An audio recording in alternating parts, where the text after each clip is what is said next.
Oke. Eh, iya.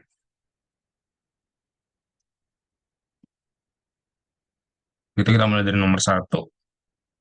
Em, Oke, mungkin nggak semua dari kalian punya ya soalnya. Saya kirimin di chat dulu. Barangkali ada yang belum punya soalnya, saya kirimin di chat sebentar ya. Ya, oke. Pertama nomor satu, pertanyaannya senyawa ini bertindak sebagai sumber nukleofil atau elektrofil. Nah, ini em, skill dasar ya.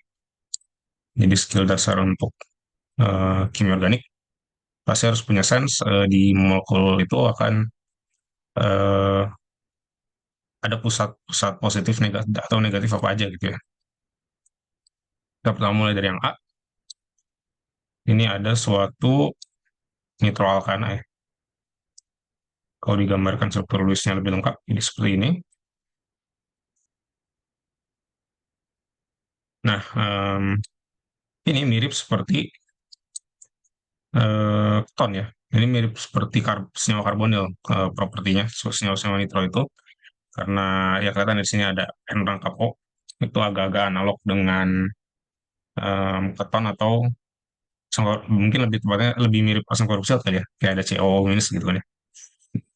Nah, di sini em, nitro itu agak jarang ya, walaupun di sini ada positif, dia agak jarang diserang sama nukleofil gitu. Ini kasus yang jarang. Ya. Dia lebih sering hidrogen alfa ini diambil oleh basa ya. Lebih seringnya diambil oleh basa, sehingga dia menjadi enolat. Mungkin lebih bagus kalau saya pakai beda warna kali ya. Bentar. Kak, punten. Ini kakak lagi Ya. nyurat-nyoret kah? Oh ya, lagi sorry, sorry, sorry. Jadi, Lagi maaf, nyoret. maaf. Saya Oh, tadi ke oke. pause ya. Oke, Oke, makasih oke. peringatan. Ya, Oke. makasih ya. Sorry, saya lupa tadi. Nah, oke, lanjut. Udah kelihatan kan ya? Ini ada lasernya sekarang ya. Oke. Ini strukturnya. Nah, walaupun N di sini positif, serangan nukleofilik ke nitrogen itu cukup jarang ya. Yang lebih umum terjadi adalah basa ya. Umumnya nitroalkana bereaksi dengan basa untuk mengambil hidrogen alfa. Oh, hilang semua lagi.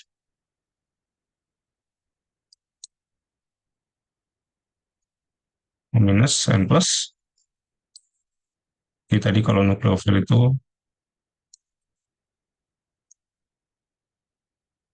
jarang ya. Ini jarang.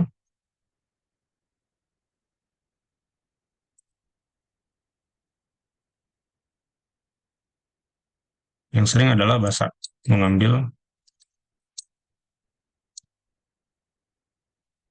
hidrogen alfa. Sehingga ini menjadi suatu nitroenolat disebutnya. Jadi kalau karbonil jadi enol atau enolat, saya yakin kalian sudah familiar ya.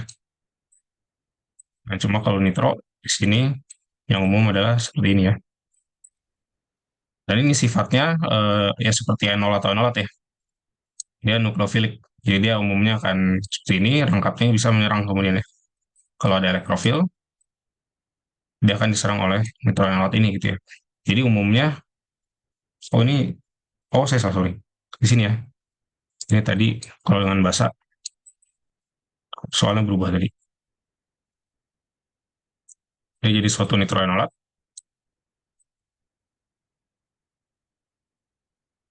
di mana kalau ada elektrofil dia akan diserang ya oleh rangkapnya. Seperti enolat atau enolat ya pada umumnya. Jadi yang A ini umumnya jadi nukleofil ya. Ini adalah sumber nukleofil yang A.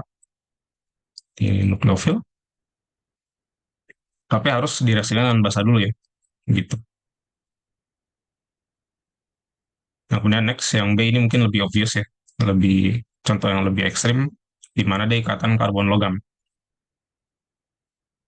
Kalau ada ikatan karbon sama metal, jelas metalnya akan umumnya jauh lebih elektropositif ya. elektronegatifnya jauh lebih rendah daripada karbon. Jadi karbon ini akan sangat negatif ya, akan sangat negatif. Jadinya jelas ini akan menjadi sumber nukleofil. Ya. Walaupun di sini ada karbonil ya. Em, ya, jadi ada prioritasnya di sini. Gugus yang lebih reaktif itu yang ada ikatan C metalnya, ya. Walaupun di sini ada karbonil yang sifatnya elektrofilik. Gitu. Kemudian yang C, ini ini lebih umum ya, mungkin kalian sering lihat epoksida pasti diserang sama nukleofil kan ya, karena oksigen lebih apa, lebih elektronegatif ya. Jadi karbon itu lebih positif, yang umum diserang oleh nukleofil yang terbuka ya. Jadi ini C adalah sumber elektrofil ya, sumber elektrofil. Yang D ini juga seperti yang A tadi ya. Jadi nitro ini kita bisa ibaratkan seperti karbonil ya, gugus nitro itu.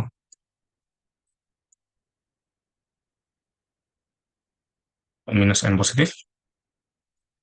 Nah, kalau seperti ini, jadi ini mirip dengan karbonil alfa beta tak jenuh kan ya. Mirip dengan ini. Di mana ini bisa beresonansi jadi ini ya.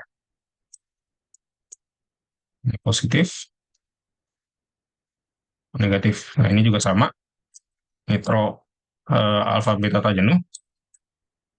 Itu juga, oh ini disebutnya alfa beta juga nggak ya? Saya kurang tahu kalau pengeluaran. Tapi intinya ada rangkap sini ya. Rangkap yang terkonjugasi dengan rangkapnya NO di sini ya.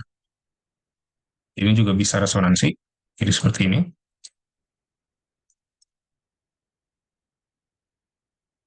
Sini positif gitu ya.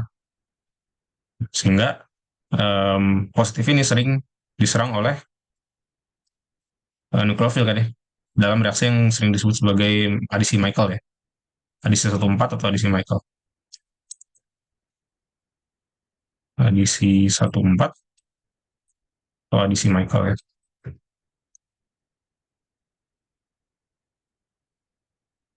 Jadi ini adalah sumber elektrofil kan.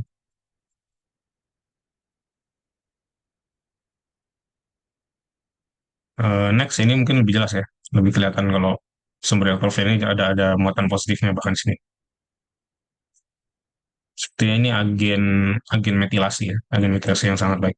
Jadi dia apa CH3-nya di sini mudah sekali diserang karena di sini N-nya kan pasti minta elektron kan ya, minta minta pasangan elektron ikatan di sini. Jadi CH3 di sini mudah sekali diserang oleh nukleofil.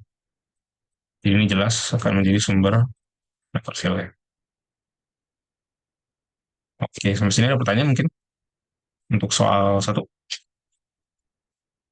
Mungkin ada yang mau skip ke soal nomor berapa gitu yang lebih penasaran. Apakah aman dari audiens? Gimana teman-teman semua? Aman nggak? Berarti yang itu sumber apa, Kak? Sumber elektrofil ya. Elektrofil. Karena N di sini kan positif, dia pasti akan minta elektron dari ikatan Cn di sini ya.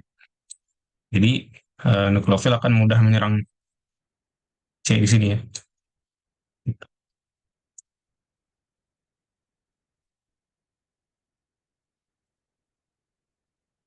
Kebayang, kebayang? Bayangkan. Oke, sip. Oke, kalau nggak ada pertanyaan lagi, saya lanjut ke soal selanjutnya dulu ya. Kalau ada yang kurang jelas, silakan potong aja ya, atau nanya di chat. Jadi soal-soal.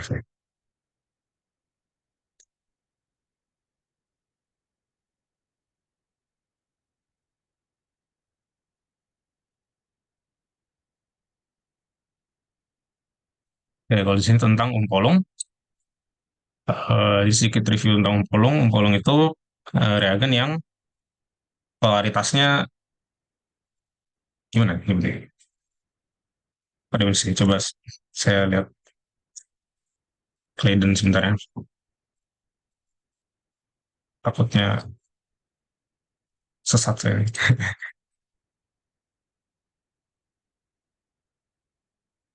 Jadi pola muatannya itu tidak sesuai ya, tidak sesuai dengan senyawa awalnya gitu, Umpolung.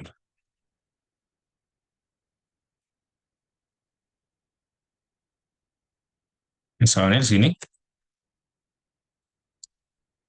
kita punya senyawa A, itu N-nya itu kan lebih elektronegatif daripada C kan ya.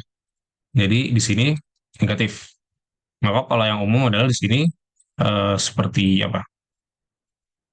Alternating gitu ya. Pola muatan itu alternating. Jadi biasanya sini positif, negatif, negatif ini positif gitu ya. Mungkin di kelas kalau nggak salah pernah dengar istilahnya saya tuh nyebut konsonan sama disonan ya kalau nggak salah. Konsonan seperti yang sesuai dengan eh, pola polaritasnya itu disonan, kalau tidak sesuai itu yang konsonan ya. Kebalik ya, sorry. Yang sesuai konsonan, yang tidak sesuai disonan. Misalnya contoh lain yang paling kelihatan apa ya? Yang lebih kelihatan itu yang C ini ya, lebih kelihatan lagi. Misalnya O-nya di sini negatif, kan C di sini positif kan ya. Nah, kalau kita dalam retrosintesis, misalnya kita memutus ikatan, misalnya di sini ya, saya putus ikatan di sini, minusnya Y.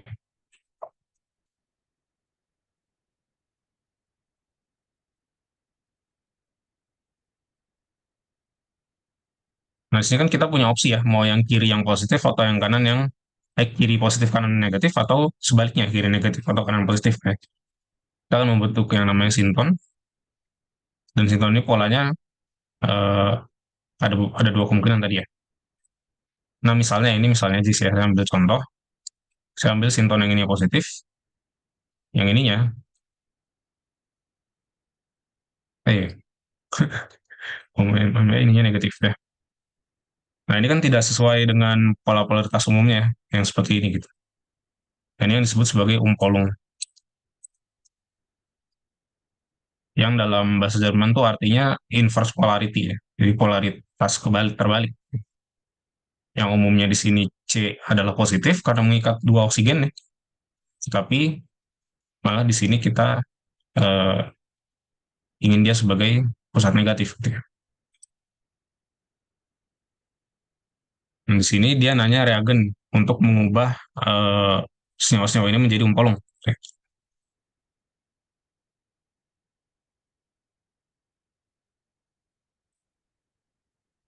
Bagaimana caranya?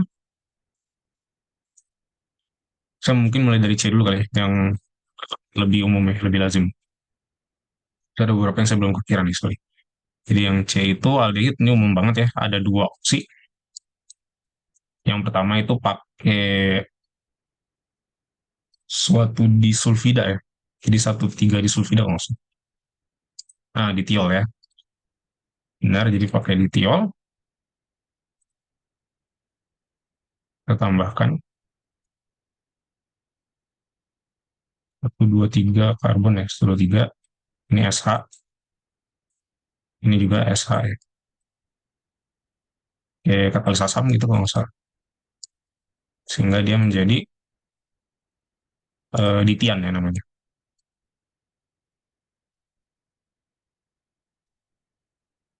Ini S, ini S.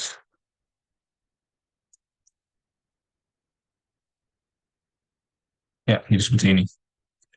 Nah, dari sini dia bisa kita tambahkan basa, tapi basanya yang kuat ya. Jadi misalnya NaH begitu, atau LDA misalnya. Kalau nggak salah hidrida sih yang saya ingat saya. Tapi LDA mungkin cukup kuat juga ya. LDA.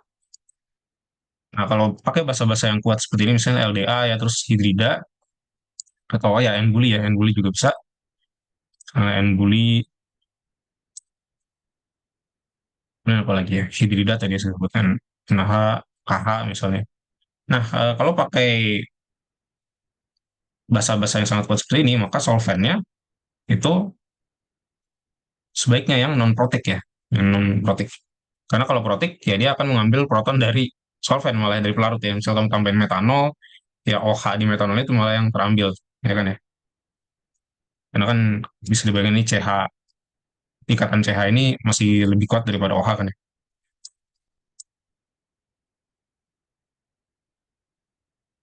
CH di sini tidak seasam H di OH gitu ya. Jadi pakai non protik misalnya apa? Ether, kemudian alkana bahkan ya heksan gitu ya, N-heksana, lalu apa lagi? DMF mungkin ada amidanya ya, itu agak berbahaya, bisa reaksi. eh, ya barangkali ether ya, yang paling umum tuh sering dipakai adalah ether. Di sini solventnya saya pakai ROR lah ya, ROR aksen. Ini biar nggak confuse. Solvent saya taruh bawah kali. Bawahnya solvent. Dan ini di atas reagennya gitu ya, bisa apa aja. Yang dalam kurung ini kemungkinan lain ya. Nah, di sini dia akan mengambil, basanya akan mengambil hidrogen di sini ya. Sehingga terbentuk ini,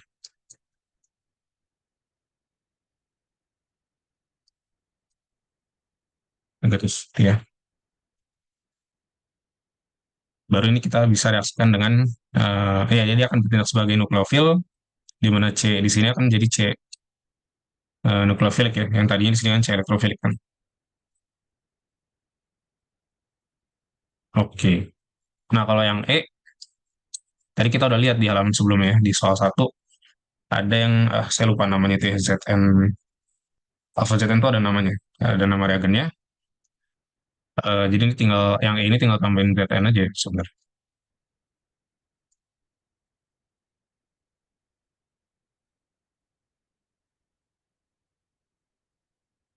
Ini agak unik kan ya. Kalau ini kita jadiin Grignard aja misalnya kita tambahin Mg jadi CMGBr, maka itu akan terlalu negatif dan akan malah bereaksi sama esternya ya. Nah, tapi kalau ZN ini enggak, kalau ZN ini bisa. Cukup unik. ZN sama solvent dalam larut apa gitu ya, serah. Dia akan menjadi enolat seng ya. ZN, NBr, OMe. Ini kita udah lihat di soal sebelumnya. Kan ada kan ya, ini soal B. Ini juga suatu seng enolat kan. Nah, Reformatski ya namanya. Ya benar. Reformatski, kalau CULI setahu saya masih menyerang karbonil juga ya. Jadi barangkali masih reaksi juga dengan sama esternya gitu ya. Masalah ini memang khusus sekali. Jadi kalau kita ingin karbonil, menjaga karbonil dalam senyawanya, tapi pengen ada pusat negatif gitu ya, pakai organologam, itu kalau nggak salah cuma bisa ini sih saya. Cuma bisa Reformatski. CULI,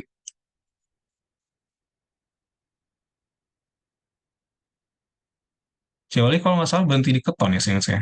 Jadi kalau ester direaksin sama CULI, nggak bukan ester ya, hasil halida gitu misalnya dengan CULI, RCULI gitu ya, R2CULI, R-nya akan masuk sekali aja kalau nggak salah. Jadi berhenti di keton. Jadi barangkali kalau keton bisa ya, tapi kalau ester saya kurang tahu. Saya belum pernah lihat.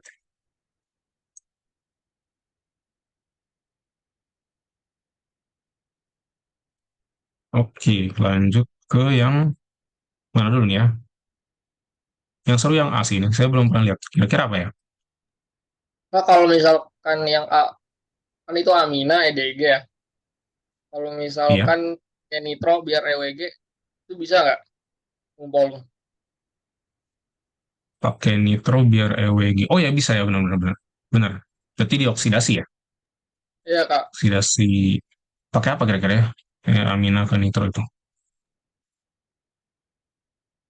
Saya belum pernah lihat sih ya, oksidasi amina ke nitro. Tapi pasti ada sih ya. Jadi benar mungkin saya coba Oke. nanti explore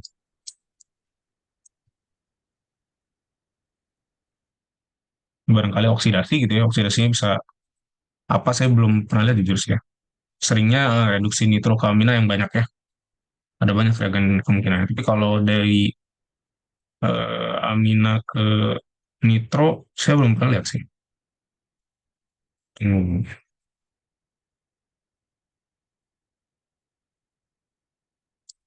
Kalau ini bener sih ya, tapi kalau beneran bisa nemu ini ya bener ya. Jadi karena nitro di sini kan akan mengubah ini jadi asam gitu kan ya. Terus jadi bisa jadi nitroenolat ini. Sehingga yang pusat positif di sini jadi pusat negatif kan. Yang itu bener sih.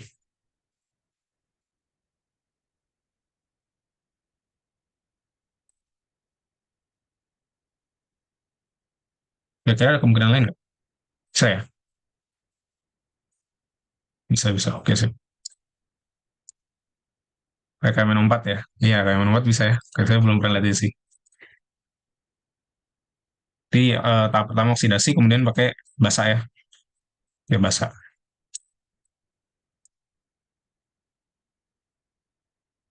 Kita akan dapatkan suatu nitroenolat ya.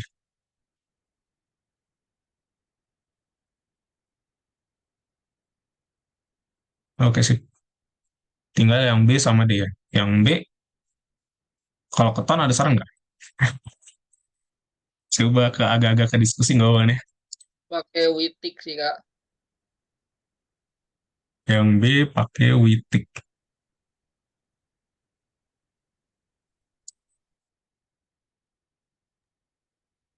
Diubah jadi apa tuh berarti? Sebelumnya. Berarti jadi yelit ya? Jadi yelit, ilida ya? Ilida, sorry. Ilida fosfor gitu. Tapi agak panjang ya, kalau ilida fosfor.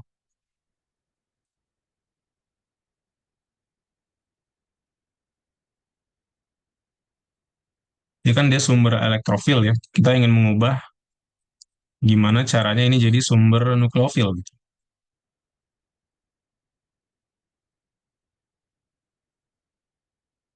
Gimana caranya ya? Kalau keton saya belum pernah lihat. Kalau aldehid ini kan sering ya, karena ada H di sini nih, mempermudah. Tapi kalau yang keton bagaimana kira-kira?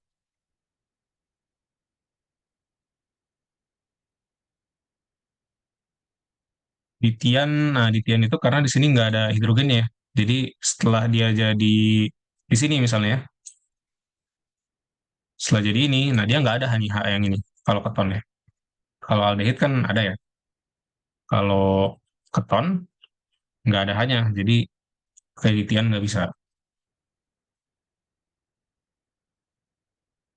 Barangkali em, ini ya, atau reaksi saya tuh termasuk nggak ya? Jadi sempat di skripsi pakai reaksi. Cuma ini bukan jadi nukleofil, bukan jadi nukleofil sih ya. Dari elektrofil itu saya mengubah dia jadi radikal. Kalau di sini ya, pakai TI2 gitu, di ngasih elektron gitu ke sini ke karbonnya.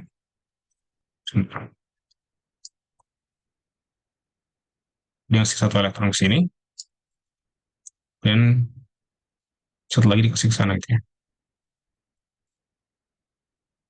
Oh enggak, ini ke sana ya. Dia bisa mengubah ini jadi radikal. Tapi ini ya benar ini jadi bukan elektrolitik ya. Jadi ini kayaknya nggak count sebagai unpolong sih setahu saya.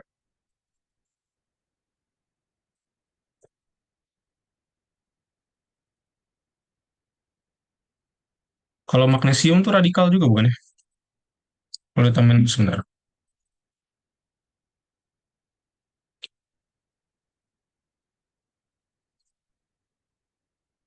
Radikal juga ya. Jadi nggak ada, saya juga nggak belum pernah lihat ya kalau keton. Mungkin tadi ya Witik, kalau Witik cuma apa? Agak panjang aja sih ya. Dari sini bisa jadi ilida fosfor tuh agak agak berat.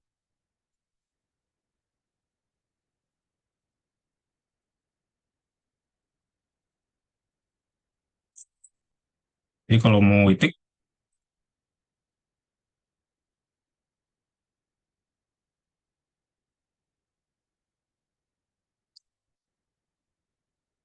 tapi gugus fungsinya hilang ya kalau Witik ya. Agak nggak make sense sih. Jadi agak menyimpang dari definisi umpolong awalnya.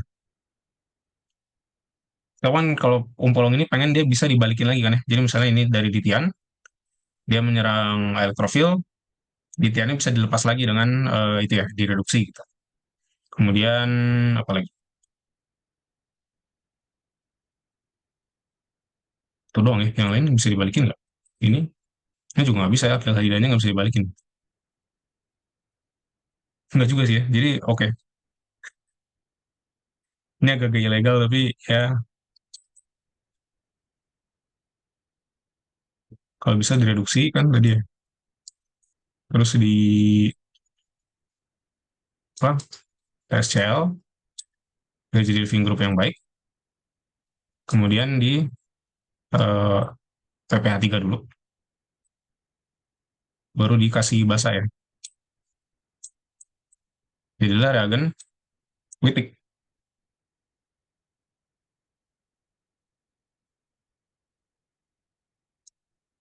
Cuma ini agak-agak menyimpang dari definisi pembolong awal sih.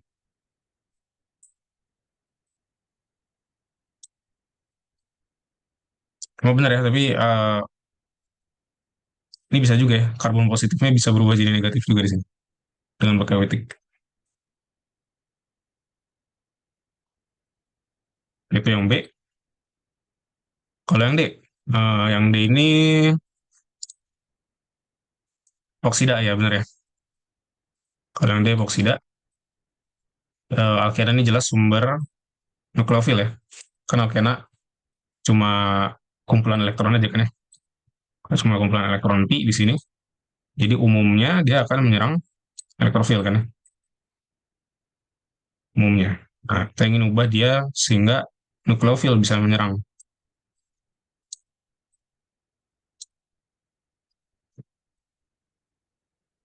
Kalau nukleofil nggak mungkin bisa nyerang kan ya alkena. Tapi gimana caranya biar bisa nyerang? Nah, kita ubah dulu dia jadi yang lain ya, di convert jadi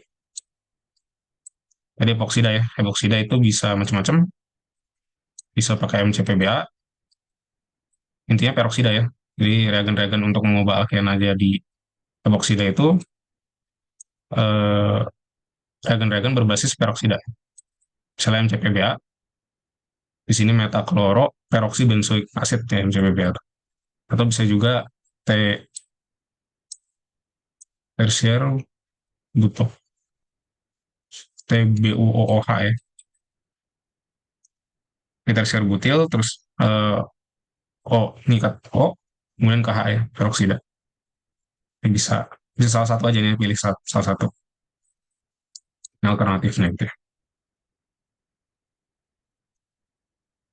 Dia akan berubah jadi epoksida yang sifatnya adalah elektrofilik ya. Sampai sini ada pertanyaan? Mungkin yang B kali ya. Gimana guys? Wajar sih kalau enggak. Mungkin ada beberapa yang nggak setuju dengan yang B ya. Ini hidrazon ya. Ada solusi dijadiin hidrazon.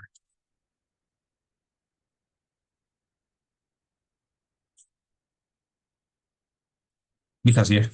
Iya, kalau nggak salah pernah lihat juga saya. Jadi ini kalau dikasih hidrazin,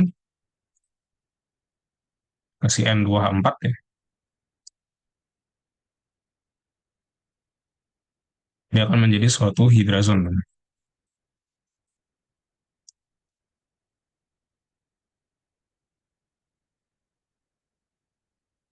Tersier butil hidrazin.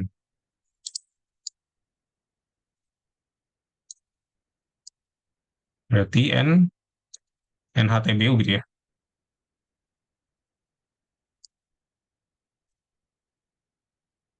Terus dikasih bahasa, oh ya itu, oke itu make sense ya. Makasih.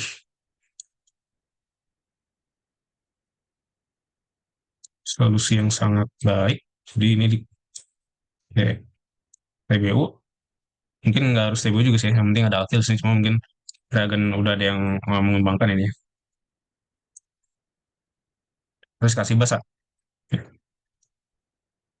Si basa kuat, basanya cukup kuat, tapi ini lagi-lagi kayak tadi. Jadi berbasis hidrida, misalnya LDH atau NaH gitu ya.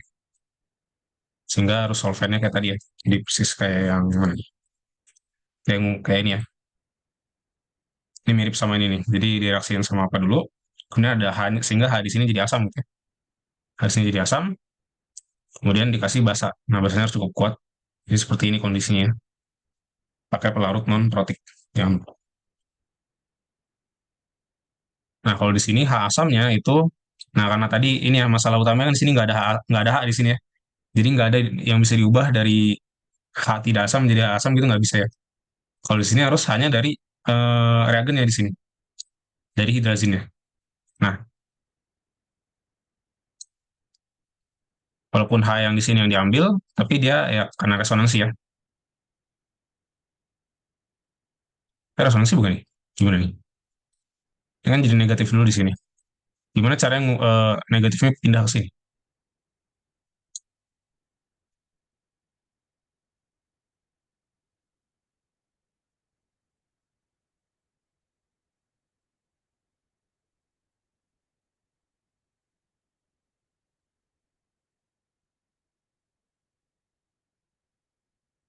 Oh ya pindah aja ya. Jadi ini bisa ngerangkau ke sini, ini jadi negatif. Yo, betul. Dan BO, sehingga jadi ini yang negatif kan ya. Gitu. Oke, ini keren sih. Makasih solusinya nih, bagus ya. Jadi tahap satunya adalah sebenarnya ya, kalau mau dipercepat,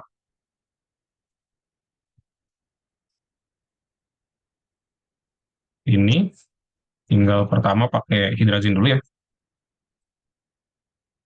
tersier butil hidrazin, pakai kata asam ya. Jadi ini sama seperti bikin imina lah, mirip-mirip seperti bikin imina. Kemudian tahap keduanya dikasih basa kuat ya, misalnya N-buli. Nah, pelarutnya non-protik, sini saya pakai ether ya. Boleh juga pakai, kalau larut dalam alkana, misalnya heksana gitu, bisa pakai heksana juga ya. Oke, di sini aman.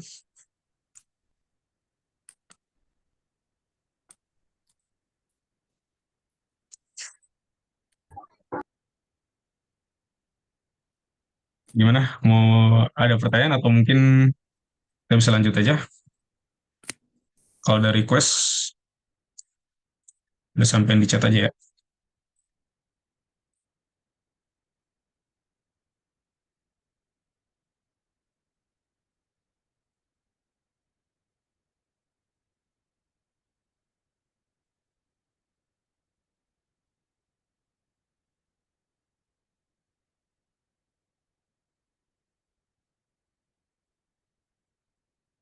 Oke, ada yang masih soal nih.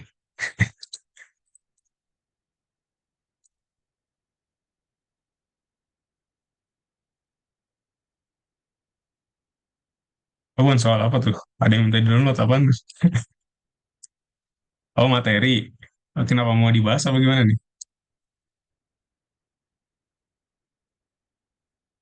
Buat referensi aja. Waduh, ini rada kocak sih. Ternyata saya juga udah ngebuka PDF yang sama. Saya udah download ini dari Google tadi. Sama persis ya. Oke, sip. Oh, buat ADD-nya. Oke, makasih sudah berbagi. Kalau gitu kita sambil lanjutin ya. Lanjut ya soal yang dari situ aja ya. Soal ujian tadi. Mana tadi?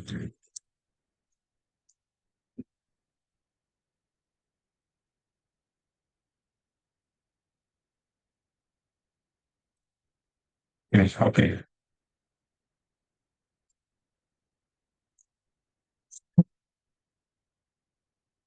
Oke, kita lanjut ya. Soal selanjutnya tentang mekanisme reaksi.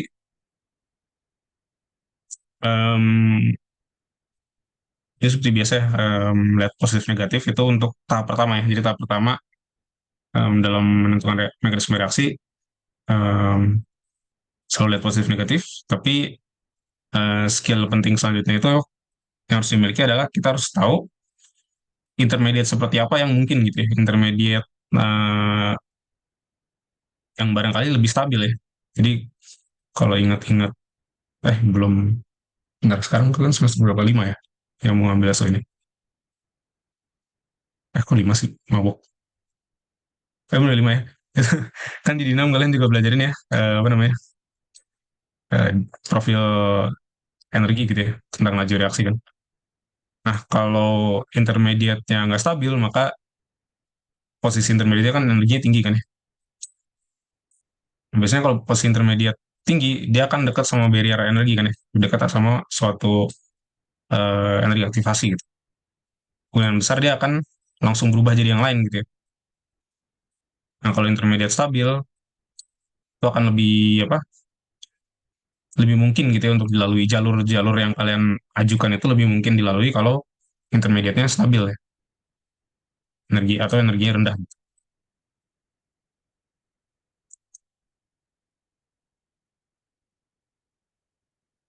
Nah, misalnya di sini contohnya nggak ya? Coba saya lihat reaksinya dulu. Hmm, paling yang E sih ya. Yang E ini, jadi waktu menggambarkan mekanisme, sih udah pernah belajar ya, kalau karbonil itu substitusi nukleofilik pada karbonil itu terjadi kurang lebih dua tahap ya. Yang tahap penentu lajunya itu ada dua.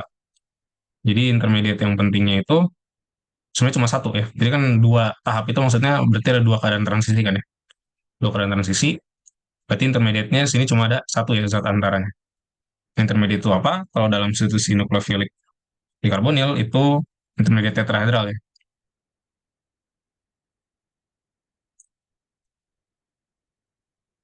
Jadi di sini dengan reagen Grignard ya, saya ini aja dengan R gitu ya, RMGBR.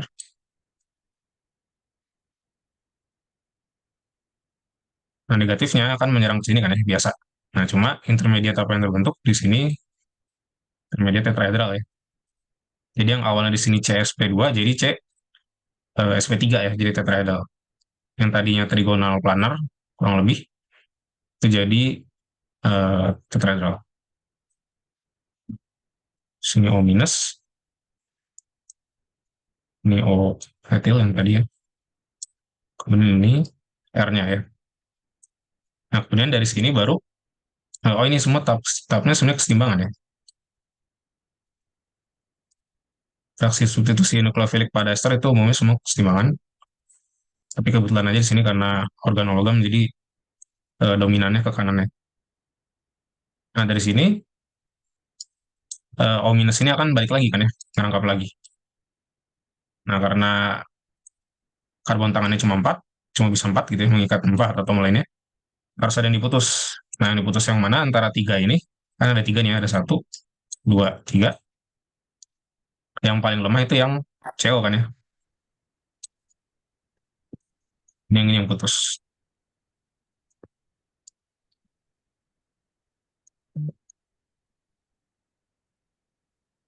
Sehingga mekanismenya ya seperti ini ya.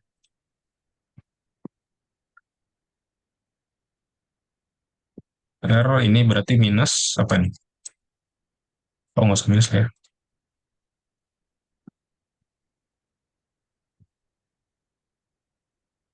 Ini berarti OMGBR ya. Lebih baik saya tulis OMGBR aja. OMGBR. Berarti elektronnya dari sini ya. Jadi hati-hati kalau menggambarkan panah itu sumber elektronnya dari atom atau dari ikatannya. Dibuat sejelas mungkin.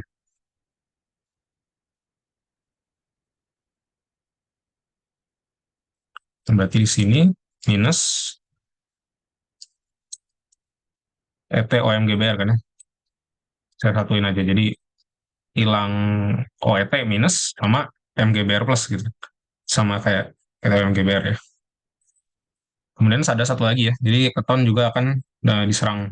Oh, ini dikasih tahu malah kalau dua ekivalen. Kalau Grignard jelas di sini akan menyerang, kalau ada keton diserang juga ya sama Grignard. Jadi dia akan dua tahap. Jadi di sini sama lagi ya, mekanismenya diserang sama Grignard, RMGBR.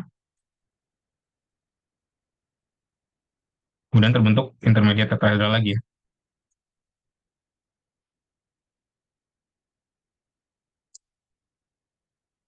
Jadi kayak tadi persis, cuma diulang aja ya, jadi mirip seperti ini.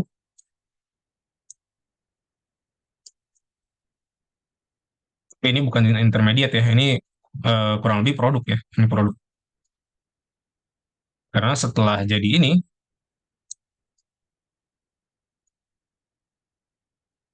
di sini O-nya kalau ngerangkap lagi nggak ada yang mungkin lepas ya, nggak mungkin ada yang lepas kan.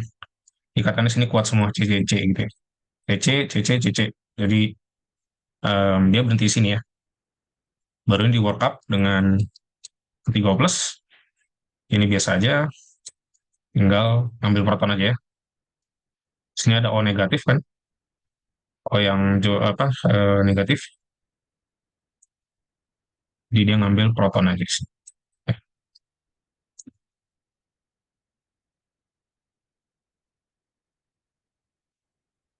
OH, ini gambarin bensin ya. Oh ya, terus kalau jadi struktur-struktur seperti ini itu boleh disingkat ya, boleh disingkat. Misalnya di sini saya vinyl dijadikan R, tetapi usahakan kalian kasih keterangan di bawahnya ya. Jadi kasih keterangan R sama dengan apa misalnya. Kalau ada banyak R-nya kalian kasih R1, R2, nah kalian kasih juga keterangan R1, R2 dan seterusnya itu apa aja ya. Gitu.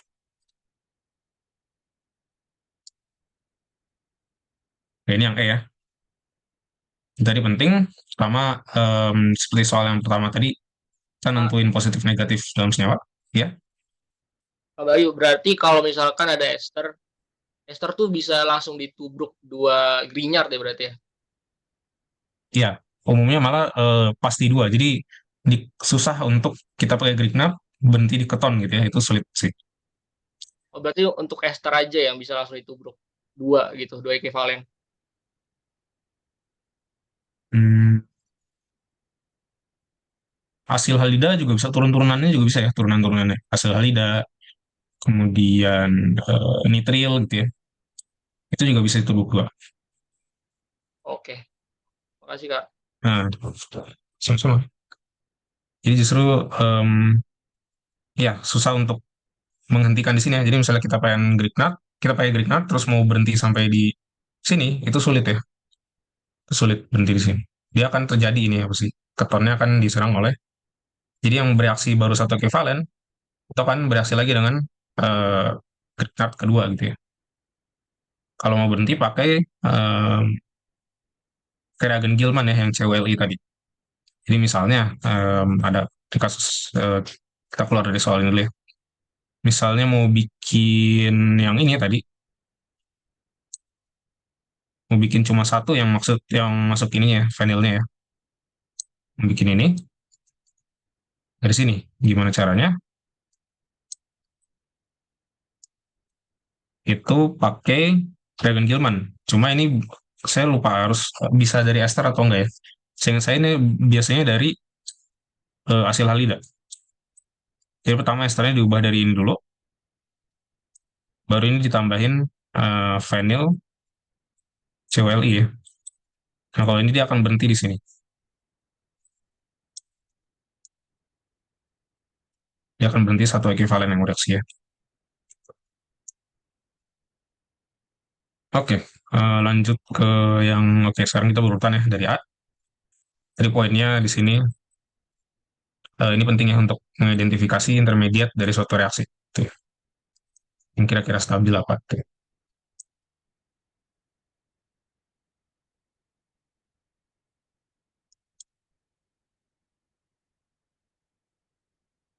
Oke, lanjut ke yang A. Mungkin soalnya saya pindah ke sini juga kali ya.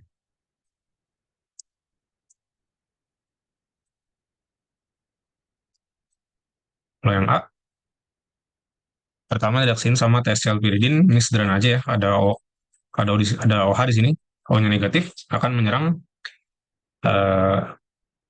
TS itu toluene sulfonil ya kalau nggak salah ya.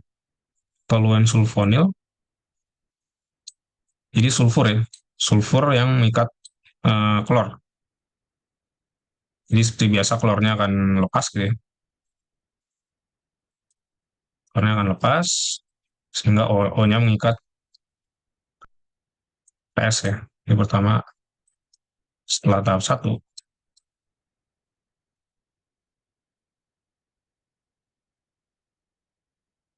O-nya jadi OTS ya, sehingga OH di sini menjadi gugus pergi yang baik ya. OTS,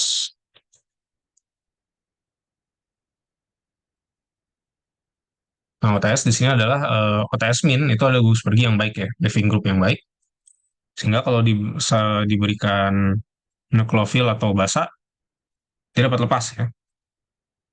Nah, cuma kira-kira di sini yang terjadi substitusi nukleofilik atau eliminasi.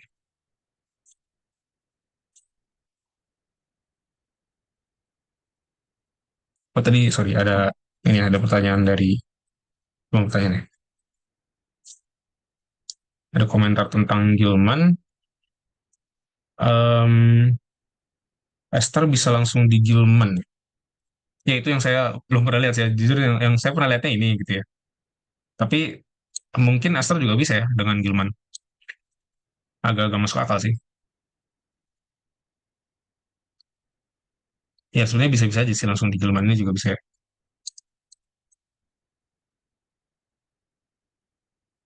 Secara konseptual bener sih. Jadi nggak tahu ya. Kemarin kalau simpulan yang saya tarik dari diskusi tutor sih nggak terlalu aspek praktik nggak terlalu inilah ya nggak terlalu strict di SO ini. Jadi selama konsepnya oke, saya rasa bisa ya yang kayak gini. Ini kan secara konsep bisa ya. PH minus di sini menyerang ester. Masalah yield dan lain-lain itu mah beda lain soalnya.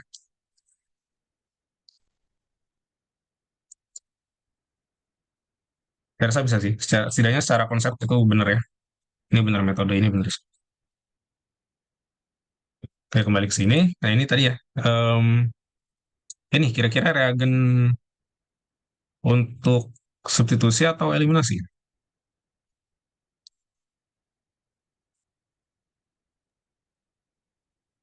Buat jadi rangkap nggak sih, Kak? Buat eliminasi berarti ya. Iya. Nah, oke. Berarti kalau eliminasi, ada beberapa pertimbangan di sini ya. Em, kan ini bahasanya kuat ya. Jadi, oh ya, kalau eliminasi berarti kan antara E1 E2 nih. Nah, ini jelas E2 sih ya. Karena bahasanya bahasa kuat kan ya. Karena bahasa kuat, dia cenderung mengalami E2 kan ya. Kalau eliminasi. Nah, E2 itu penting untuk melihat hidrogen yang diambil ya, yang diabstrak, hidrogen yang diabstrak oleh basa, sama living groupnya, posisinya seperti apa ya. Jadi kalau E2, living group dan H harus anti periplanar ya, anti periplanar. Jadi maksudnya dia ada di sisi yang berlawanan tapi di bidang yang sama.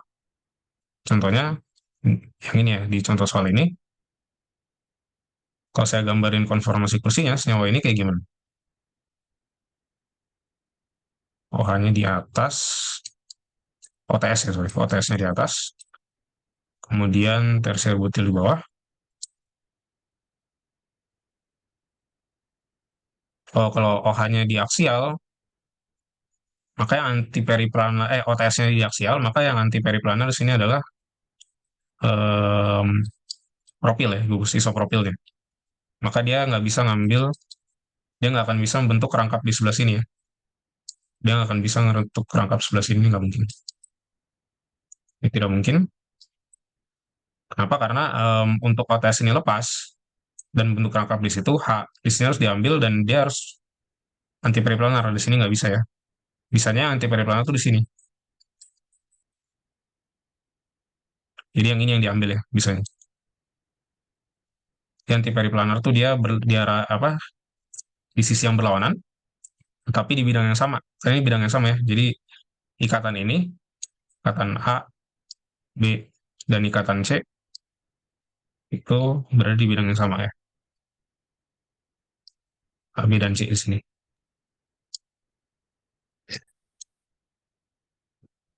Jadi dia ada di bidang, kalau saya bikinin bidang gitu, ikatan OTS, OTS ke C, kemudian ke C lagi, kemudian ke H, ini di bidang yang sama. Datar gitu ya. Dia ada di bidang, kita bisa taruh dia di bidang datar.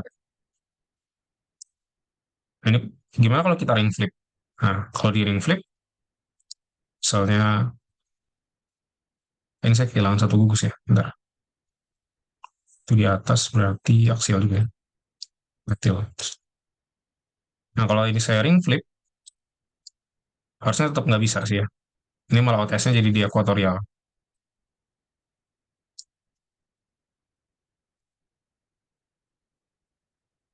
Kok gitu sih? Sorry. Ini saya geser aja lah ya ke sana. Jadi OTS-nya sebelah sini. Kemudian ini di sini. Ini hidrogen ya. H dan H. Sini metil gitu. Tetap nggak bisa kan ya. Ini di sini malah nggak ada OTS yang anti periplanar. Jadi apa tipsnya adalah OTS-nya, living group itu kalau untuk reaksi E2 ya, menganalisis reaksi E2, living group itu selalu ditaruh di posisi aksial ya. Karena kalau di ekuatorial nggak ada yang anti periplanar dengan gugus itu jadinya. Jadi nggak mungkin bisa reaksi E2 dalam konformasi ini ya.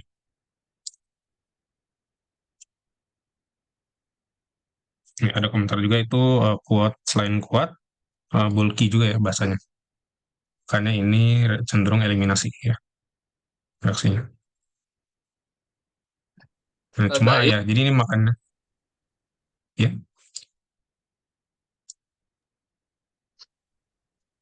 ini kan tadi E2 ya Kak. Jadi Iya.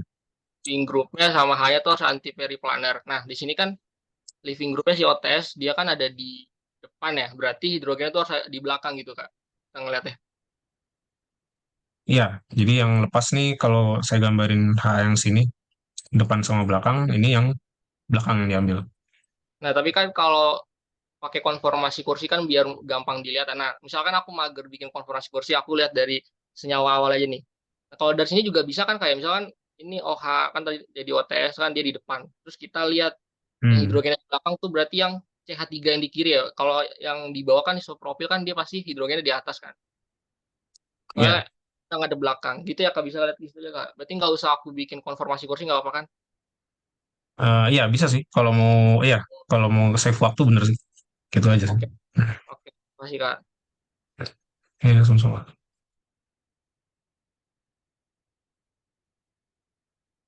Iya, jadi kalau di satu dua ini gugusnya saling trans, bisa langsung bilang aja ini nggak bisa ya, nggak mungkin bisa diambil kan ya H sebelah sini. H yang ini nggak akan bisa diambil. Jadi hanya harus saling trans ya.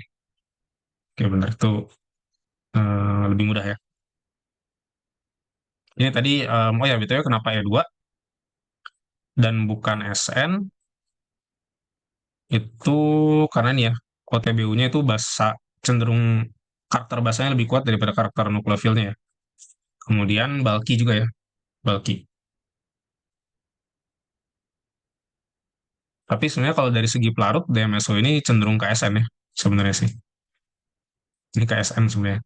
Cuma as a whole di sini, dia E2 gitu ya. Kalau tertarik review tentang apa, mungkin ada yang lupa dikit SN1, SN2, S1, E2 ngebedainnya gimana, itu ini sih, ini bisa cek-cek YouTube channelnya salah satu dosen kita itu ya, Pak Diki, itu dia beliau bahas secara detail ya, cara membedakannya ada di channel YouTube beliau, itu pakai flowchart yang sangat lengkap sih. Mungkin kalau mau lihat eh, ingin review kembali, itu recommended sih dari saya. Ya, kita lanjut dulu soal yang B ya. Oh ya, ini berarti gambarin mekanismenya, tinggal ini aja ya, tinggal kalian gambarin panahnya, umumnya biasa. Sini ada bahasanya, kalian gambarin OTBU-nya ya, jangan lupa gambarin OTBU-nya. Ini biar cepet aja. Ambil yang ini, elektronnya kasih ke sana, ini lepas gitu ya. Satu tahap ya. Jadi E2 itu reaksi yang satu tahap. Ya. Kalau sambil mengingat kembali, E2 di sini duanya dari order reaksi. Dia bimolekular ya. Justru yang S1 itu yang S1 dan SN1 yang 2 tahap ya. Jangan hati-hati, jangan sampai kebalik. Kita lanjut ke yang B. Sini ada alkuna direaksikan dengan basa kuat ya. NaNH2 ini adalah basa yang sangat kuat. Dia bisa mengambil H di alkuna ya. Jadi kalau sambil ingat kembali, CsP3H itu keasamannya lebih rendah daripada CsP2H, lebih rendah daripada CsPH ya. Jadi keasamannya di sini yang paling kuat adalah yang alkuna. Makanya alkuna H-nya itu bisa diambil eh, oleh basa kuat ya. Di sini dia pakai natrium amida namanya, NaNH2. Jadi biasa ini saya singkat jadi C rangkap 3CH ya. Mekanismenya jadi diambil sama NH2 minus ya di sini. NH2 minus sehingga ini jadi C negatif ya.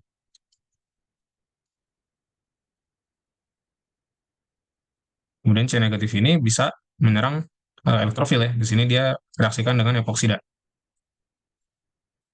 Nah, epoksida itu akan diserang yang sebelah mana? Itu yang paling kurang sterik ya. Jadi kan epoksida itu bisa diserang di C yang di sini di kanan atau kiri gitu ya. Nah, kalau yang mekanisme anionik atau nukleofilik umumnya dia menyerang yang kurang sterik ya. Jadi yang sebelah sini. Kalau pakai asam, misalnya reaksi epoksida direaksikan dengan apa? Alkohol misalnya gitu ya. Misalnya alkohol dalam asam, nah biasanya umumnya mekanismenya itu melibatkan intermediat positif ya. Jadi epoksidanya diprotonasi dulu, nah itu akan beda. Nanti kalau pakai asam biasanya justru nukleofilnya nyerang ini gitu ya. Itu bisa kalian lihat lagi nanti mungkin kalau ada waktu kita dalam ya. Tapi kalau anionik, kalau dia diserang oleh sesuatu yang negatif ya, secara langsung, dia akan menyerang yang kurang sterik ya, yang paling tidak sterik di sini.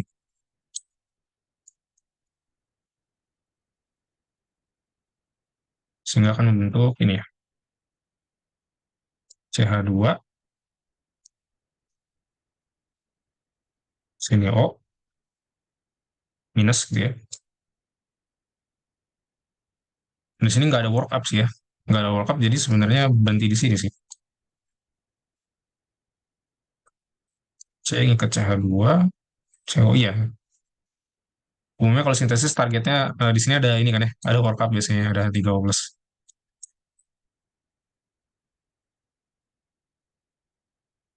Jadi biasanya berhenti di alkohol, tapi ini karena nggak ada workup jadi saya berhenti di sini aja ya. Ya hasilnya ini. Tapi sebenarnya ini target umumnya kalau punya reaksi kayak gini targetnya alkohol kan ya. Ada epoksida diserang. Gitu.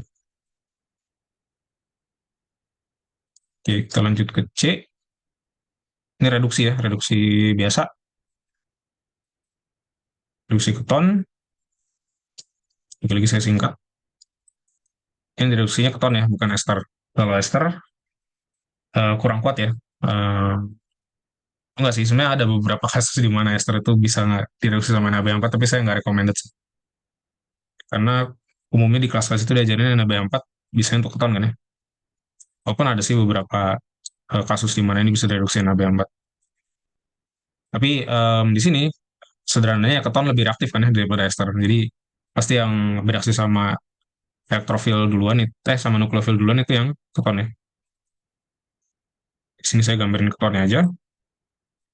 Reaksi sama NaB4. Nah, boron itu elektronegatifannya lebih rendah daripada hidrogen ya. Oh, ester nggak bisa NaB4. Oh ya, ester ya umumnya emang nggak bisa NaB4 sih. Cuma saya belum lihat beberapa paper yang make gitu, yang maksa. Jadi, dan bisa gitu. Mereka yieldnya gede gitu.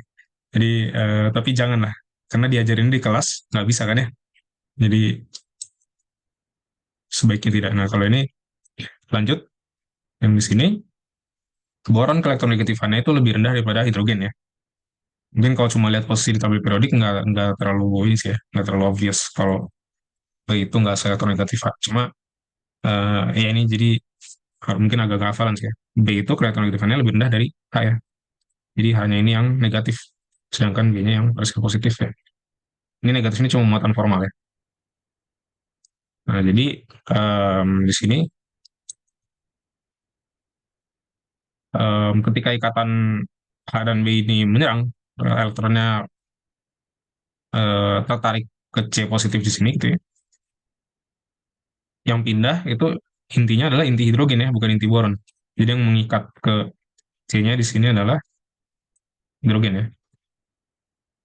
Jadi O minus, dan di sini hidrogen ya, bukan boron. Jadi minus BH3 ya.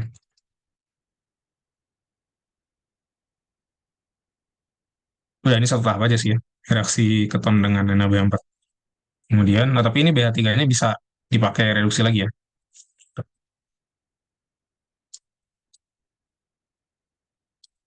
Lalu di workup ya biasa tinggal diprotonasi aja.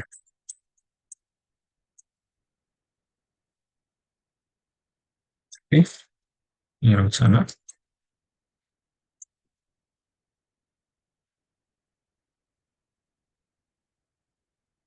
Oh ini R ya, sorry.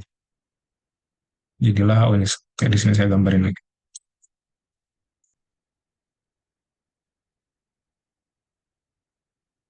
Oke,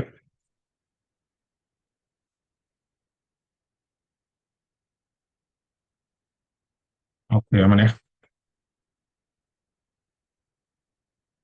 Lanjut dulu ke yang D. Sini aja ya. Enggak, nggak usah ya, pelit-pelit untuk deh. Yang D, saya gambarin lagi reaksinya lah. Ini OME ya. OME dengan LDA, lalu direaksikan dengan sikloheksanon ya. LDA THF, kemudian sikloheksanon. Nah, di tahap satu terjadi apa? Biasa ya. Jadi ngambil hidrogen alfa ya. Ini basa, LDA adalah suatu basa kuat. Umumnya dia dipakai untuk mengambil hidrogen alfa di sini ya. Sehingga jadi suatu enolat ya. Ini dengan LDA dulu.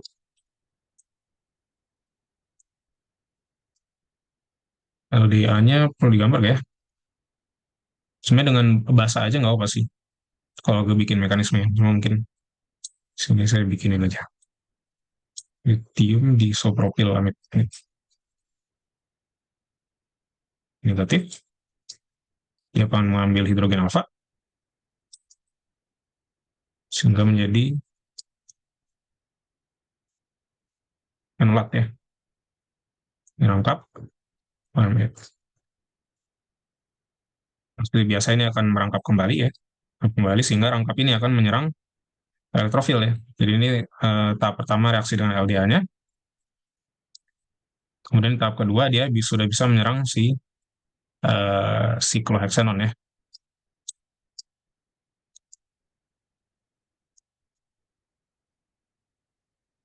Nah di sini kalau tidak salah adisi Michael sih ya. Setahu saya adisi Michael yang terjadi.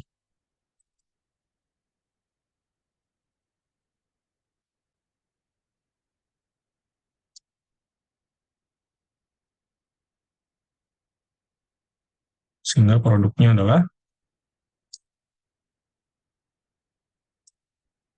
itu sini oke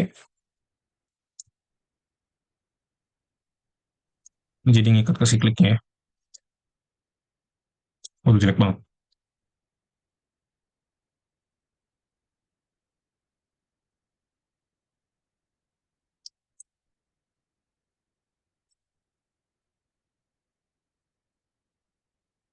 Sana ini berarti gini ya. Oh minus gini dulu kan. Nah ini umumnya juga harusnya ada workup sih ya di sini ya. Di sini harusnya ada workup biar ini jadi keton lagi ya, balik jadi keton lagi umumnya sih. Tapi di sini nggak dikasih, jadi berhenti di sini nggak apa-apa ya. Maksudnya jadi karena soalnya nggak ngasih workup, jadi nggak ilegal berhenti di sini. Tapi kalau dikasih workup harus di ini ya, harus diprotonasi ya, umumnya. Biar kembali lagi jadi keton di sini ya. Itu soal yang D. Kamu mau nanya dong. Nah, ya, silakan. LDA itu kan bahasanya bulky ya. Iya. Nah, itu kan dia bakal ngambil bagian apa di sana. Tapi kalau misalkan kita pakai bahasa yang agak lemah ya kayak NH lah, itu dia bakal ngambil situ juga atau di OM yang ini? Iya, nggak bisa di sana. Sama sih. Oh, sama juga. Nggak bisa. Soalnya bukan alfa karbonil di sana kan ya. Kalau OME yang ini. Cuma dia bisa ngambil yang di sebelah kiri, Kak. Bisa, bisa juga. Oh, aku kira tuh kayak ada selektif kayak gitu loh, Kak. Setiap bahasa kuat bahasa lemahnya gitu. Oh, mungkin kalau bukan ester ya. Mungkin kalau keton bener sih. Kalau kita ambil kasus lain misalnya keton, Ya, cek. misalnya gini ya. Nah, misalnya keton gini. Direaksiin sama LDA atau NaH itu mungkin beda ya. Mungkin ada Hmm, perbedaan sih. Iya. Tapi, oh ya, ya, jelas ya, ada perbedaan. Cuma NaH juga akan, ini agak kompleks ya. Jadi mungkin kalau kalau kamu tertarik bisa googling tentang kinetik anolat. Pasti pernah ada juga kan ya, pernah di SOM atau SOP pernah dibahas kan ya, ada produk kinetik dan produk termodinamik kan ya. Ini juga ada enolat, juga ada yang enolat kinetik dan ada enolat termodinamik ya. aku pernah dengar kayak gini, Kak. Kalau misalkan dia bahasanya ukurannya besar, berarti dia bakal ngambil ke tempat yang sepi gitu. Berarti nanti di sebelah kiri gitu, yang bawah ya, contoh yang bawah. Berarti kalau misalkan bahasanya ini lemah, ukurannya kan kecil tuh, berarti dia bakal ngambil tempat yang ramai, Kak. Di sebelah kanan gitu sih, aku pernah dengar, Kak. Bener nggak? Secara efek sterik sih benar. Secara efek sterik benar. Jadi kalau bulky dia akan susah ngambil ke sini kan ya. Kalau bahasanya besar, kalau bahasanya kecil baru bisa gitu kan ya. Iya, bener, Kak. Hmm. Nah cuma enolat itu agak-agak agak kompleks ya. Kayak saya kurang tahu bisa gitu atau enggak. Jadi misalnya kalau LDA jelas dia akan ngambil yang ini ya, jelas akan ngambil yang ini. Nah tapi kalau ada ya, jadi wah itu ada di Claydon sih kalau mau tertarik. Ada misalnya mau bikin jenis enol enol lain ya, bukan enolat sih, jadi enol ya. Suatu enol ekuivalen di sebelah kanan, misalnya kita mau bikin yang di sebelah kanan ya itu bisa pakai silane ya. Jadi CM3 pakai TMSCl gitu. TMSCl sama bahasanya ET3N. Ini bahasa ET3N kan lumayan bulky ya, eh, tapi di sini dia akan terbentuknya di kanan ya, eh, enol rangkapnya gitu. Kenapa? Karena ini produk termodinamik ya sebenarnya. Kalau ingat aturan Zaitsev tentang waktu bikin alkena ya, kan alkena yang lebih stabil yang tersubstitusi kan ya. Jadi yang lebih stabil tuh yang ini juga mirip-mirip sih, enolat mirip-mirip seperti bisa berlaku juga aturan Zaitsev. Yang lebih banyak substituen yang akan lebih stabil. Nah, maka dia tuh produk termodinamiknya ya. Walaupun dia bahasanya di sini bahasa bahasa bulky ya. ET3 kan gede juga kan ya. Tapi kenapa bisa gitu? Nah, sebenarnya lebih erat hubungannya sama suhu ya dibanding sterik gitu. Walaupun sterik bener, jadi tadi logika kamu kalau pakai efek sterik bener. Nah, cuma harapannya kalau efek steriknya dominan ya. Kalau memang efek steriknya nggak apa masih kalah sama efek termodinamika di sini misalnya kalau suhunya tinggi gitu ya. Kalau suhunya cukup tinggi ya bisa-bisa tetap akan yang kanan gitu ya. Itu agak kompleks sih. Saya agak lupa juga tuh urusan itu.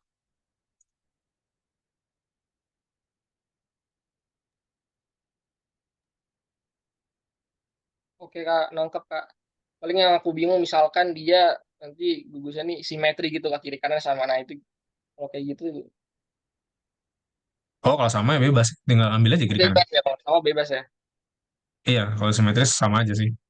Oke, ya, makasih, Kak. Oke, udah habis ya tadi soal. Oh enggak, terakhir soal F ya. Oke. BTW, punten apa? Kevin atau Wira, ini sampai jam berapa gitu ya?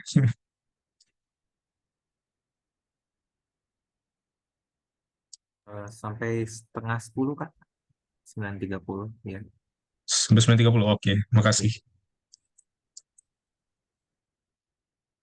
Masih bisa beberapa soal lagi gitu ya. Masih lama waktunya. Soal yang F, ini pertama diaksikan suatu ester ya, ester alfa beta jenuh, direaksikan dengan NaOH, kemudian dengan suatu ester oksalat ini ya, dengan oksalat. Oh, ini menarik sih ya. Ini agak aneh. Ini agak aneh. Kira-kira apa yang terjadi kalau ini direaksikan sama basa ya? NaOH ini kan lebih ke basa ya sifatnya daripada nukleofil. Dia bakal ngambil di eh, terminalnya Kak. Kalau kayak gini. Iya, ini kayaknya Jadi ada dia kemungkinan ngambil konjugasi, terminal ya, sini ya. ya, Heeh. konjugasi rangkapnya. Jadi ini enolat yang agak sulit dibuat sih sebenarnya. Ini mungkin praktisnya sih agak dengan panas mungkin ya, biar bisa terbentuk. Di OET minus, sini sebagai basa dia akan ngambil hidrogen yang paling asam di sini ya. Nah, hidrogen yang paling asam di sini, kalau alfa beta jenuh, dia adalah hidrogen gamma berarti ya dia. Di alfa beta gamma ya, di sini. Dia mengambil hidrogen di sini, sehingga dia jadi enolat, tapi enolatnya seperti ini ya, enolat yang terkonjugasi.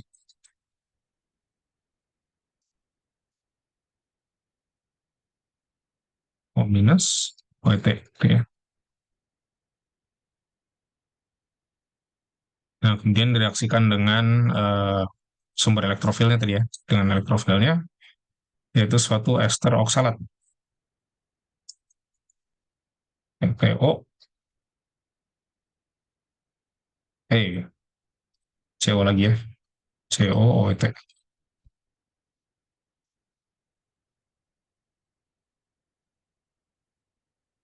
Nah, mungkin seperti ini mungkin sudah biasa ya. Em, Jelas yang serang di sini akan C di sininya ya, C karbonilnya. Nah, tetapi kira-kira akan C alfa atau C gamma yang menyerang ini? Ada dua kemungkinan ya. Tapi saya rasa sih lebih dominannya C gamma ya. Ini akan ke sini. Nah, ini nyerang ke sana ya.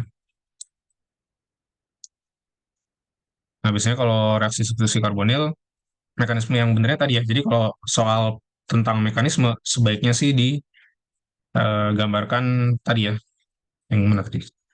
Nah, yang bertahap ya, intermediate.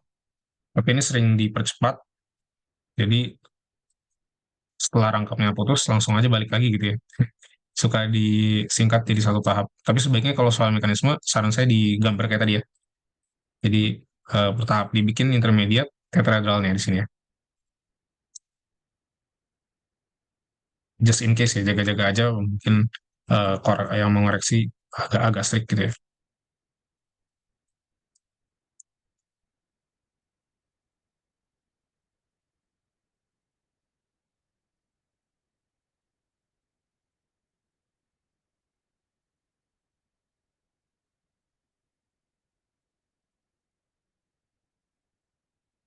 Oke, jadi gini ya.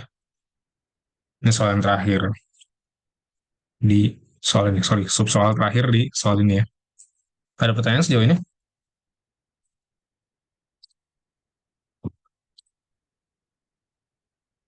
Oke, kita lanjut aja.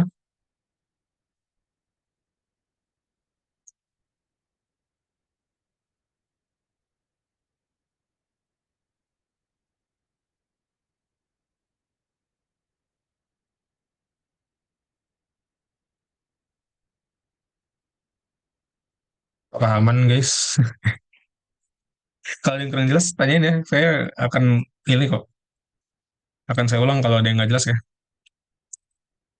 Kalau ada bagian tadi yang ingin diulang, bilang aja ya. Oke.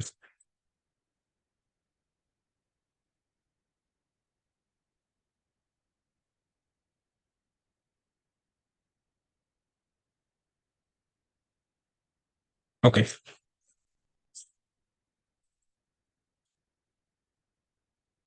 Kalau nggak ada pertanyaan, kita lanjut lagi ke soal selanjutnya tentang retrosintesis ya. Jadi retrosintesis itu sederhananya retrosintesis yang mundur ya. Jadi kita dari seperti yang kalian tahu dari target itu kita pecah-pecah jadi molekul yang lebih sederhana ya. Nah, ada aturannya atau enggak untuk memutus? Sebenarnya nggak ada, asalkan kalian tahu reaksi apa ya. Jadi memutus reaksi itu sebenarnya bebas selama ada reaksinya ya. Ada reaksi untuk eh, membalik pemutusan tadi ya. Jadi kalau kalian memutus ikatan, apakah ada reaksi yang membentuk ikatan tadi? Gitu. Kalau ada, sebenarnya boleh-boleh aja ya kalian mutusin. Jadi itu benar-benar tergantung ke em, apa eh, library kalian ya gitu ya, library reaksi organik yang kalian ketahui saat ini gitu ya, waktu kalian retrosintesis gitu. Nah, misalnya di sini em,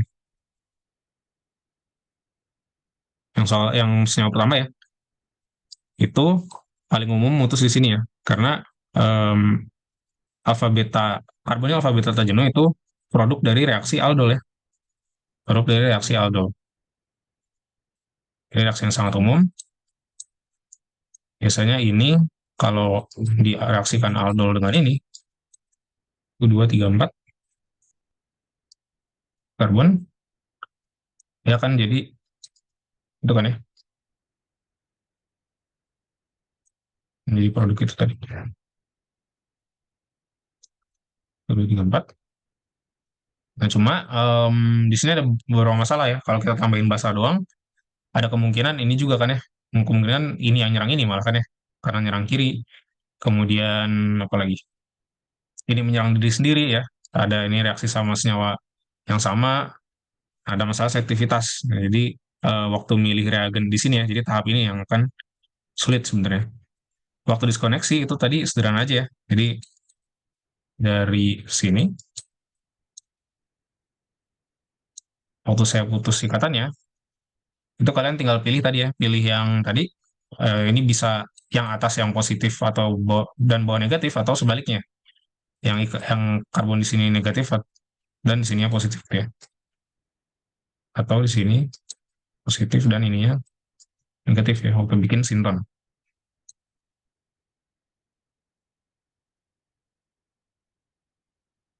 Nah, di sini untuk reaksi aldol pada umumnya, maka di sini yang negatif ya. Jadi ini sinton donornya D2 gitu ya. Kalau di Claydon mungkin ada notasinya ada D2, ini nggak terlalu penting sih ya. Cuma di Claydon ada notasinya gitu. D2 lalu eh, sini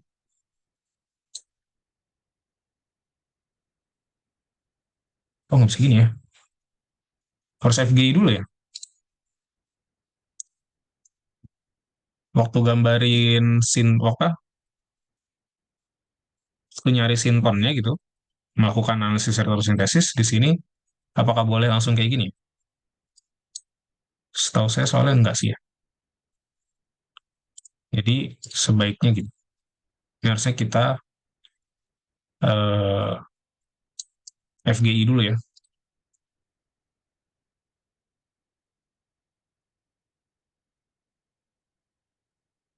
Kita FGI dulu. Functional group inversion. Menjadi seperti ini ya. Jadi seperti ini. Baru di sini kita lakukan diskoneksi ya. Jadi 1,3 diskoneksi 1,3 itu umum ditemukan gitu ya, umum ditemukan sebagai reaksi aldol ya. Jadi kalau ada di 1, 2, 3, nah ada gugus fungsi oksigen di C1 dan 3 itu umumnya dibentuk dari aldol ya. Nah, di sini kita bisa baru gambarin sintonnya ya. Negatif, kemudian ini positif ya. Nah, ini yang disebut sebagai sinton ya. Baru di sini kita cari yang ekivalen dengan ini apa gitu ya. Reagen yang sesuainya tadi. Nah, ini berarti reagen yang sesuainya ya tinggal ini aja gitu kan. Sedangkan ini tinggal eh, aldehid aja ya. 2, 3. Aldehid aja gitu ya. Gitu. Nah, ini udah sampai sini nih, reagen yang sesuainya. Jawabannya udah sampai sini ya. Nah, cuma waktu di sini yang sekarang masalah tadi ya, masalah selektivitas tadi di sini, itu munculnya ketika kita bikin rute sintesisnya ya. Nah, em, aldol yang selektif itu ya berarti kita harus bikin salah satunya jadi enol atau enolatnya dulu ya. Nah, untuk milih enolat yang benernya itu ya sederhana ya. Jadi salah satunya kita reaksikan dengan basa dulu. Salah satunya jadikan enol dulu ya, enol atau enolat gitu. Karena kita ingin ini yang menyerang gitu ya. Kita ingin ini yang menyerang, maka ini yang dijadikan enolat ya. Jangan ini dijadikan enolat ya. Ini dibiarkan gitu ya. Tapi yang atas yang ingin jadi sinton negatif itu yang dijadikan enol atau enolat. Nah, masalahnya kalau di Claydon ya, kalau ini kalian pakai LDA aja. Nah, ini waktu dia dalam keadaan ini, sebelum kita tambahin si aldehid ini, dia udah bereaksi sama sesama aldehid lagi ya. Dia udah bereaksi sama ini lagi. Nah, jadi LDA ini di sini kurang bagus ya. Kurang bagus. Sebaiknya pakai pilihan lain ya. Jadi ada beberapa enol ekivalen sebutnya ya. Enol ekivalen contohnya yang tadi saya sebut itu TMSCl T3N akan mengubah aldehid ini menjadi silyl enol ether namanya ya. Jadi ini SiMe3. Nah, menjadi seperti ini ya. Kalau aldehid sebaiknya pakai yang seperti ini atau bisa juga pakai enamin ya. Kayak enamin juga bisa. Jadi aldehid ini kalian reaksikan sama eh, amina sekunder ya.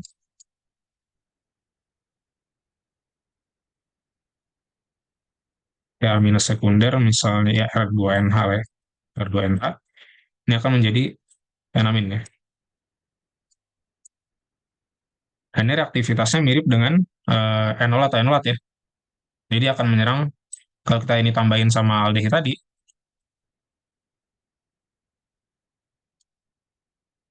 dia akan menyerang aldehidnya ya, sehingga terjadi reaksi aldol ya. Cuma ini kalau mungkin kalau tertarik kalian bisa lihat Claydon lagi. Ini butuh THL4 ya. Nah, ini akan langsung jadi produk ini sih. Langsung jadi produk ini.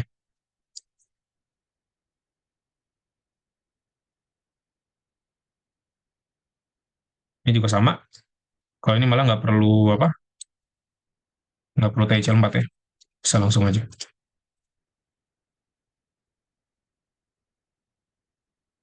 Ini bisa langsung jadi ini kalau dikasih aldehidnya ya. Gitu. Jadi poinnya untuk mengatasi masalah selektivitas tadi itu kita jadikan salah satunya enol dulu ya. Siapa yang jadi enol atau enolat itu yang jadi sinton negatif ya. Yang jadi sinton negatifnya kita jadikan enol atau enolat, kemudian di baru direaksikan dengan elektrofilnya dengan sinton akseptornya gitu, sinton positifnya ya. Nah, kemudian ada apa lagi nih? Jadi ini banyak ya kemungkinannya. Baru satu soal ini udah banyak kemungkinannya. Emang gini lah, oh ya, namanya sintesis akan ada lebih dari satu jawaban yang benar ya. Nah, itu em, memang sudah biasa ya di sintesis. Satu masalah lain itu adalah selektivitas alkenanya ya. Jadi sini dia mintanya yang Z atau yang cis ya. Oh, tadi ada saran ya. Kalau pakai beta ketoester lalu di dekarboksilasi. Beta ketoester bisa juga ya. Kalau nggak salah bisa juga. Ya. Em, berarti ini aldehidnya beta ketoester ya. Bisa sih, bisa. Benar-benar. Jadi itu lebih selektif ya. Sepertinya lebih selektif. Tapi tetap aja kalau apa? Beta ketoester. Iya, mungkin tapi beta ketoester itu suasana larutannya masih basi ya? Iya, itu bisa juga, bisa juga, bisa juga. Cuma mungkin resiko ini, tetap ada resiko aldehid ini akan bereaksi sama aldehid itu lagi ya. Mungkin ininya jadi enggak ya, yang apa, sinton negatifnya tidak akan bereaksi sama eh, ini ya, sama ini lagi gitu nggak akan. Tapi yang ini ya yang masih mungkin ya, sinton positifnya bisa bereaksi sama sinton positif masih. Eh, tapi itu bisa sih, bisa ya, bisa aja. Jadi secara konsep benar ya.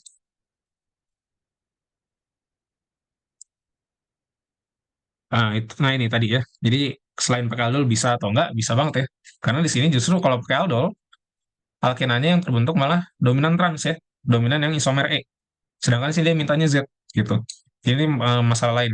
Di aldol ini terbentuk juga sih yang cis, cuma jumlahnya jauh lebih sedikit daripada yang trans sebenarnya. Jadi sebagian sebenarnya terbuang, sebagian besar. Nah gimana kalau pengen cis itu pakai witik ya. Jadi bisa bisa banget pakai selain pakai aldol bisa ya jawabannya. Bisa pakai witik, tapi harus di apa?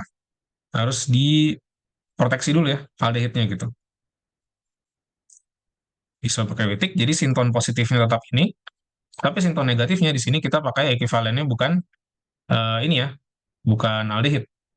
Kita pakai jadi sinton positifnya, sinton negatifnya, atau sinton donor, saya pakai witik ya, saya pakai witik yang diproteksi. Oh,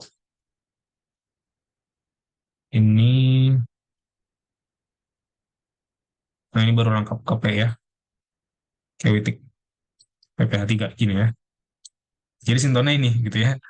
Intinya yang C negatif itu sepengetahuan kalian apa aja gitu ya. Salah satunya ternyata selain enol atau enolat bisa juga witik kan ya, C negatif. Sini pakai witik, ilida witik. Tapi aldehidnya harus diproteksi dulu ya. Jadi waktu bikin rute sintesis, pertama kalian proteksi dulu ini pakai etilen glikol ya. Etilen glikol dalam asam sehingga dia terproteksi ya.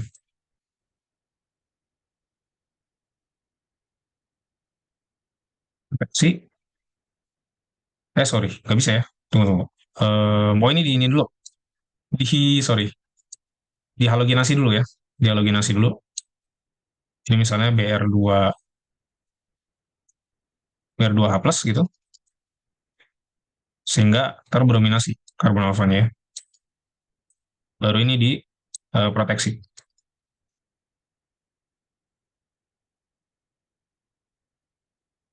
Jadi yang tadi ya. Oh, ini BR. Nah, baru ini direaksikan dengan PPH3 dan basa ya. Dan buli. Nah, baru terbentuk yang tadi ya. Nah, tinggal reaksikan sama sinton positifnya, nanti jadi produknya ya.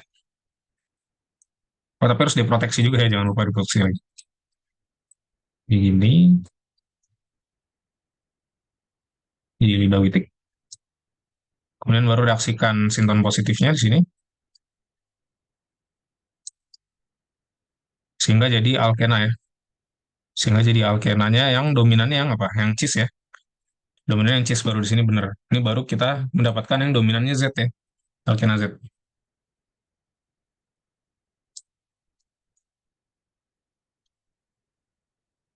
Ini masih terproteksi ya. Nah, baru biar ini jadi target, kita harus diproteksi dengan asam ya. Gitu. Jadi ini semuanya acceptable ya. Ini saya bukan bilang benar, tapi acceptable semua gitu. Secara konsep benar semua. Em, yang mana yang kalian pilih ya itu balik lagi ya. Harus bisa analisis yieldnya kalau gitu ya. Kita lihat yang di sini kan tahapnya paling panjang yang kewitik ya, benar. Tahapnya paling panjang, tapi dia mayoritas jadi cis ya, jadi produk target gitu. Sedangkan yang metode pakai aldol tadi itu semuanya dominan trans ya. Produk mayornya adalah trans gitu. Jadi pada akhirnya yield mana yang yieldnya paling besar itu tentu harus dilakukan percobaan ya. Oke. Ada pertanyaan sampai sini?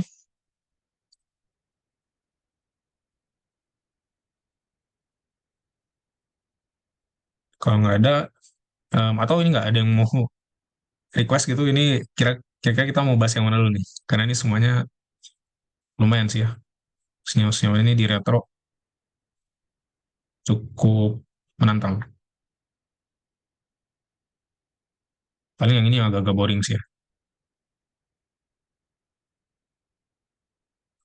Kalau ini ada reaksi McMurray nih bisa nih. Kemudian ini juga ya. Ini kalau di Claydon ada satu dua diskoneksi satu dua namanya. Di bab retrosintesis gitu, bab retrosintesis di buku Claydon itu ada diskoneksi satu dua. Kalau misalnya kita punya ini ya, dua buah karbon yang mengikat gugus elektronegatif dua deh. Jadi satu dua. Nah, kalau kita putus salah satunya dia akan jadi apa nih? Reagen yang umum ditemukan ya. Di sini epoksida ya. Kalau kita putus CN-nya di sini, kita bisa mulainya dari epoksida. Nah, gitu ya.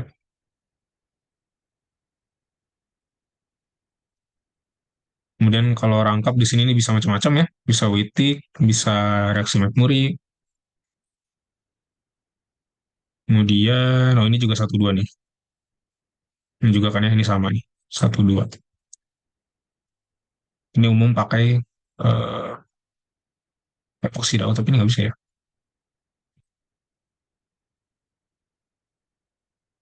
Oh, bisa, dia bisa. Bisa-bisa juga. Kalau itu saya bahas yang ini aja ya. Yang Tamiksofen deh. Tamiksofen, tadi strukturnya, oke, saya pindahin dulu.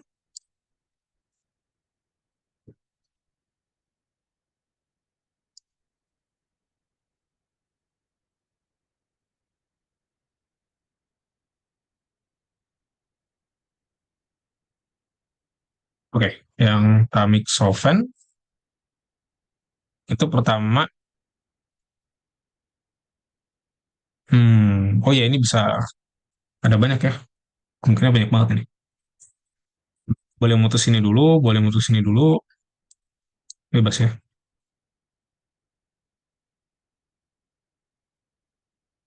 Kemudian itu oh enggak ya, ini kayaknya posisinya parah terhadap ini.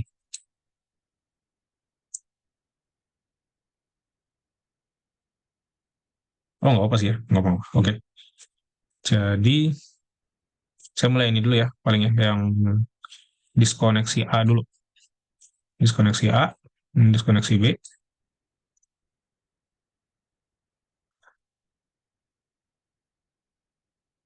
Jadi yang hasil diskoneksi A itu akan jadi dua, oh ya, sintonnya gimana nih? Sintonnya saya pilih yang ini kali ya. Tuh. Ini masuknya Z atau E? Ini Z ya, lebih ke Z. Walaupun Z sama E-nya nggak terlalu beda jauh, ini lebih ke Z ya. Jadi mungkin lebih tepat pakai Wittig ya daripada yang lain. Dibanding reaksi McMurray juga dominannya trans ya. Dominan alkena trans, hanya reagen Wittig yang dominan cis gitu. Jadi koneksi A ini saya pilih sintonnya yang Ehm, ini negatif aja ya. Singkat jadi vinyl. Ini sinton negatif. Sedangkan ini sinton positif.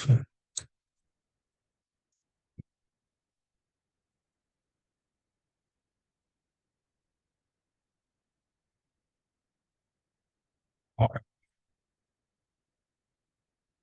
kalau ini positif mah beda ya.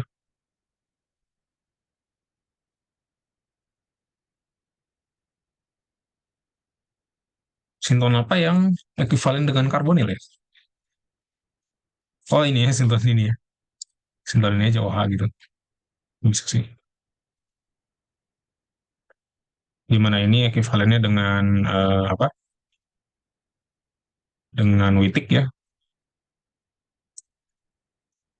seperti tadi ya, persis seperti yang soal sebelumnya. Sedangkan ini yang karbonil ya.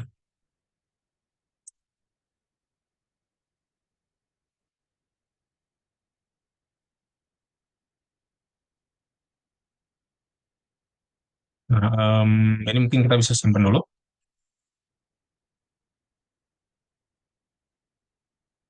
Nah, ini kita bisa diskoneksi lebih lanjut di sini ya, tadi itu yang saya sebut. Kita bisa diskoneksi ini. Mungkin di sini ya lebih bagus ya. Lebih bagus 1, 2. Jadi,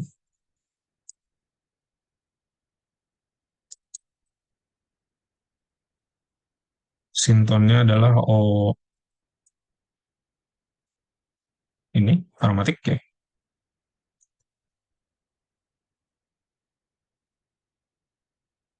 Negatif, sedangkan yang itu positif ya. Nah, yang sinton ini positif, itu ekivalen dengan apa ini kan bisa apa namanya OH aja kan ya, tinggal O negatifnya jadi OH. Kalau ini yang agak tricky ya, paling ini bisa saya samain dengan epoksida sih, cuma epoksidanya nanti di belakang OH-nya kita ubah dengan ini gitu ya, cuma jadi nge-skip beberapa tahap sih, nge-skip 1 tahap jadi jatuhnya. Halogen bisa atau enggak, bisa sih ya, bisa juga, cuma bikinnya agak susah ya, agak jarang sih kalau mau positif di sini dipakein Cl atau Br.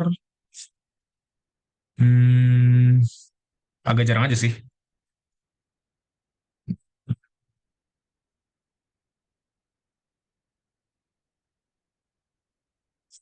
Kalau ini dari epoksida gimana?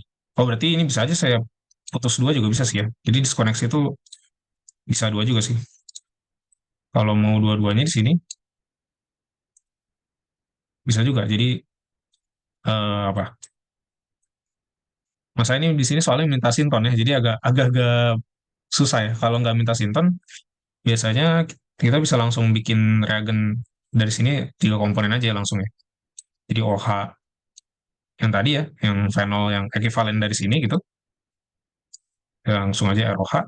Kemudian yang tengahnya ini epoksida kan ya, tengahnya epoksida. Terus yang kanannya itu tinggal dimetilamin ya, NH gitu. Nah, masalahnya di sini dia minta sinton. Nah, sebaiknya seperti apa menggambarkan sintonnya, itu agak sulit sih ya, jujur. Apa di sini diskoneksi lagi? Nggak bisa sih ya. Iya, umumnya langsung gini sih ya. Saya dulu presentasi SO itu kayak gini sih. Retronya nggak pakai sintonnya, langsung kayak gini. Oh, barangkali kalau sulit ya nggak apa sih ya. Dari sini juga nggak apa, sinton digambarkan gini. Yang penting kalian waktu di akhir bikin reaksi sintesisnya jangan lupa ya. Jangan lupa mengubah OH-nya eh, jadi N gitu. Berarti kalau kita bikin rute sintesisnya, jadi gini ya. Pertama mulai dari itu ya,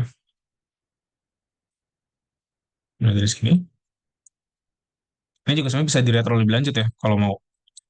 Cuma saya stop di sini dulu. Karena yang setelah ini diskoneksinya gampang nih. Ini bisa dari apa? Dari bikin keton. Yang tadi ya, jadi ester atau asil halida tambahin Gilman gitu ya, organologam kan ya, banyak. Ada banyak kemungkinan. Atau dari benzaldehid di Grignard terus dioksidasi itu juga bisa kan ya. Itu saya rasa lebih familiar sih dari sini. Cuma yang ininya agak ini aja yang agak aneh ya. Jadi pertama ini dulu, OH reaksi sama epoksida dulu ya kalau saya di sini. Jadi pertama basa, K2CO3 misalnya, atau NaOH juga bisa sih. Cuma K2CO3 lebih umum. Kenapa? Karena K2CO3 nggak nukleofilik ya. Jadi dia sifatnya basa aja gitu, nggak ada nukleofiliknya. Oh ya, asilasi Friedel-Crafts juga bisa ya. Tadi jadi kalau untuk diskoneksi ini bisa macam-macam. Salah satunya tadi asilasi Friedel-Crafts juga bisa. Melanjutkan yang tadi itu habis basa oh ya, epoksida ya. Oksida sehingga terbentuk tadi ya.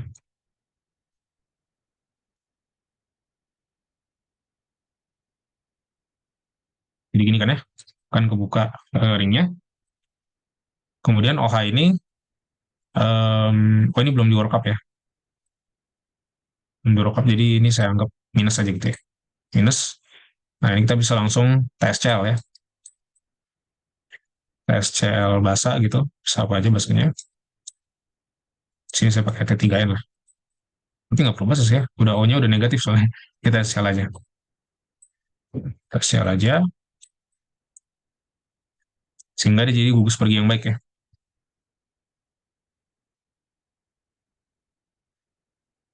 TS, nah TS ini bisa langsung diserang sama dimetilamin ya.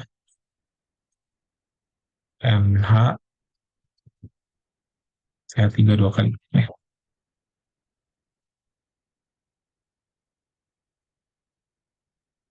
Oh, tapi ini bisa bereaksi ya. Tunggu. Perlu diproteksi ya berarti. Atau di ini ya, di Witik dulu mungkin. Jadi bener ya. Jadi pengaruh sebenarnya. Jadi nggak bisa ya, nggak bisa ini dulu diskoneksinya. Harus yang ini dulu. Nggak, diskoneksinya berarti ini dulu yang bener ya. Kebalikannya urutannya. Kalau diskoneksi kan mundur nih. Jadi ini harusnya ini duluan, baru diskoneksi yang ini ya. Jadi sebaiknya di Witik dulu ternyata. Oke, mungkin saya bikin Witiknya dari sini dulu aja. Bikin Witik dari sini. Karena ternyata di sini di tahap ini Amina bisa nyerang keton ya kan ya. Eh, jadi kurang bagus nih rutenya. Jadi saya witikin dari sini aja ya. Saya witik ke sini. Ini juga ada OH lagi ya.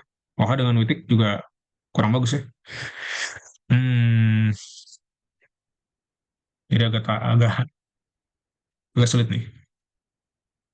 Jadi tetap ada proteksi ya. OH di sini juga harus proteksi. Misalnya jadi apa dulu? Jadi OBN. Ujungnya sama ya. Jumlah tahapnya akan sama. Mau dari yang tadi. Jadi jumlah tahapnya mau diskoneksi kanan dulu atau kiri dulu di sini. Sama aja. Ujung-ujungnya butuh proteksi dua-duanya. Tinggal pilih mau proteksi OBN atau proteksi keton ya. Jadi kayaknya di sini lebih bagus proteksi keton deh. Mungkin di sini diproteksi dulu aja ya. Etilen glikol sama asam. Sehingga ini semua bukan keton tapi eh, apa? Asetal ya. Jadi bentuknya asetal semua.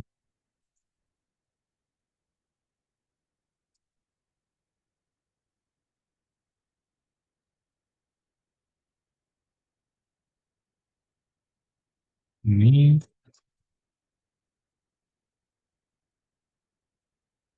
baru di sini bisa ya. Jadi di sini kalau di sini udah aman nih.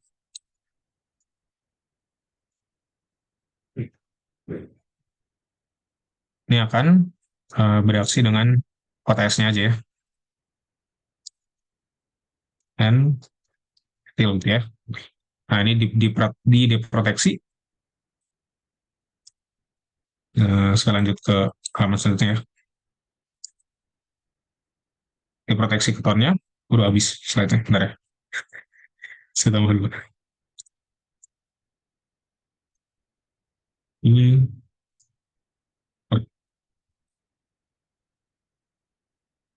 baru habis diproteksi kita bisa reaksiin pakai witiknya ya tadi.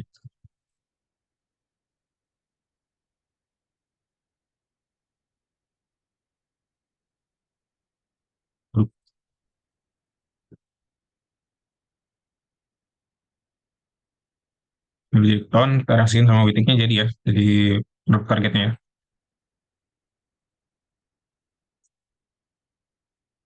pH 3 pH. Nah, ini jadilah targetnya ya. Jadi target molekilnya ya. Oke. Ada pertanyaan mungkin sampai sini? Untuk sintesis stomach solvent berarti ya tadi.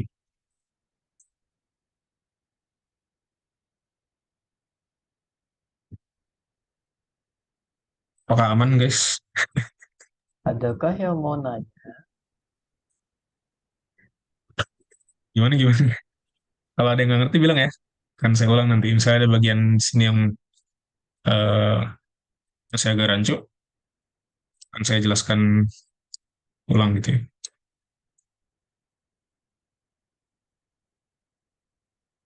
Aman, oke. Thank you. Kalau gitu, gimana? Kita lanjut yang ini atau mau bahas materi lain? Kalau dari Kos bilang ya. Kalau dari Kos saya lanjut ke yang ini, labetalol, sintesis labetalol ya.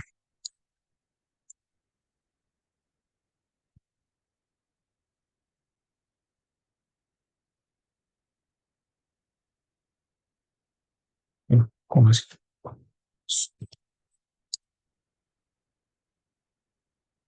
Sorry, badut. Nanti saya rapiin kok ini ya.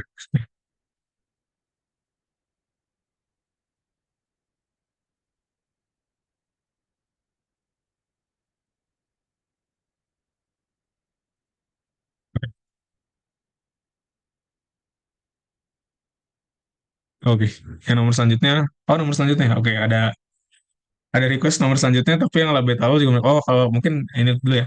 Karena waktu 7 menit lagi, kita sedikit speedrun aja. Jadi yang labetalol ini agak mirip sama yang tadi ya. Agak mirip sama yang tadi. Paling saya kasih diskoneksinya aja. Ini ada 1-2 kan ya. Diskoneksi 1-2, jadi bisa dari epoksida. eh Kemudian apa lagi ya? Sini ya. Kemudian dari aminanya, ini juga bisa dari keton ya. Sebenarnya bisa dari keton. Amina ini bisa dari keton yang dijadikan imina lalu direduksi gitu ya. Itu juga bisa. Kemudian ketonnya itu karena di sini keton gitu ya. Karbon yang ini keton, kita bisa diskoneksi juga di sini gitu ya. Dari apa? Berarti jadi aldol kan ya. Bisa kita mulai dari benzaldehid di sini. Dari aldol, kemudian direduksi rangkapnya gitu ya. Itu bisa. Lalu apa lagi? Epoksida. Nah, epoksidanya dari alkena kan ya. Dari alkena, kemungkinan besar dari alkena di sini. Berarti kita mulai dari turunan stirena kan ya. Turunan stirena, stirenanya itu sebelumnya apa? Ini macam-macam ya. Bisa mulainya kalau saya dari stirena sih, cenderung dari stirena. Jadi di hidroksilasi dulu, nggak bisa ya. Di gimana nih? Hidroksilasi. Oh iya benar, hidroksilasi dulu. Kemudian bisa masukkan ininya kan ya. Bisa Fidelcraft, bisa apa? Atau metilasi aja terus dioksidasi kan ya. Jadi karboksilat, jadi amida, baru dijadiin amida gitu. Ada banyak ya kemungkinannya. Tapi koneksi yang paling umumnya ini yang saya lihat tadi di Claydon yang penting ini ya, 1-2 ini. Ini umum sekali, jadi epoksida biasanya. Oke, yang karena tadi ada request soal nomor selanjutnya, kita coba lihat ya. Oh, kalau ini diketahui ya. Jadi prekursornya dikasih, kemudian ini juga dikasih ya. Targetnya juga dikasih.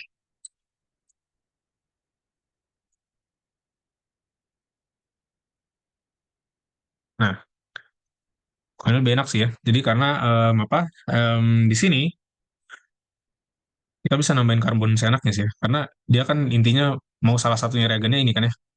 Sedangkan di sini karbonnya lebih kan. Kita bisa nambahin sumber karbon apa aja sih di sini enaknya. Nah, dari yang A dulu, dari sebelah kanan ke sebelah kiri. Nah, ini gimana kalau kita, biasanya saya kasih nomor dulu ya di ininya. Punten. Ini Biar masih yang kelihatan terus. baru. Oh Ini ya, masih yang sorry. lama atau yang baru? Ya, makasih peringatannya. Udah, Tadi udah. ke pause ya share-nya. Oke, thank you, thank you. Ya, yang A ya. Ke soal yang A, biasanya saya di produk targetnya itu saya kasih nomor gitu ya, biar kelihatan ada perubahan gus fungsi apa aja di sini. Nah, di sini lagi-lagi ada apa nih?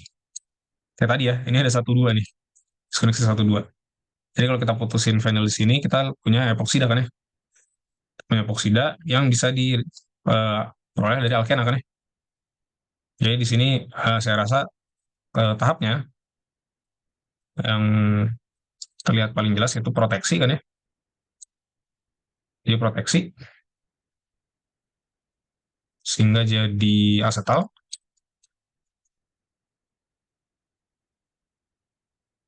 Kemudian diepoksidasi kan ya. Oksidasi, lalu ini bisa diserang aja dengan Grignard ya. Bisa dengan vinyl MgBr ya. Kemudian diproteksi kan ya.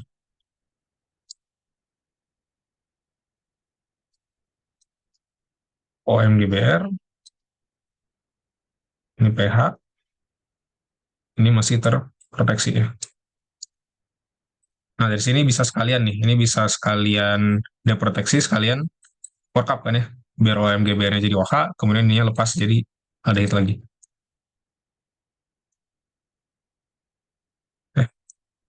Korupsi karbon ya. 1, 2, 3, 4, 5. A, ini pH ya. Jadi ini dapat targetnya yang A. 1 menit lagi ya, ada yang gampang ya. Oh, ini nih. Ini enaknya. Ini tinggal di Witik aja ya. Tinggal di Witik terus direduksi ya.